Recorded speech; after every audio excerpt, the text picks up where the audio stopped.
Hey, everyone. Today, we're diving into a quick and easy step-by-step guide on how to change your gender on Instagram.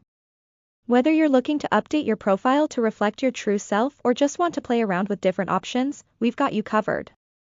First things first, open your Instagram app and head to your profile by tapping on your profile picture in the bottom right corner. Once you're there, look for the three horizontal lines in the top right corner and tap on them. This will open a menu where you'll select Settings at the bottom. In the Settings menu, scroll down and tap on Account. From here, you'll see the option Gender. Go ahead and tap on that, and you'll find a few options to choose from: male, female, or custom.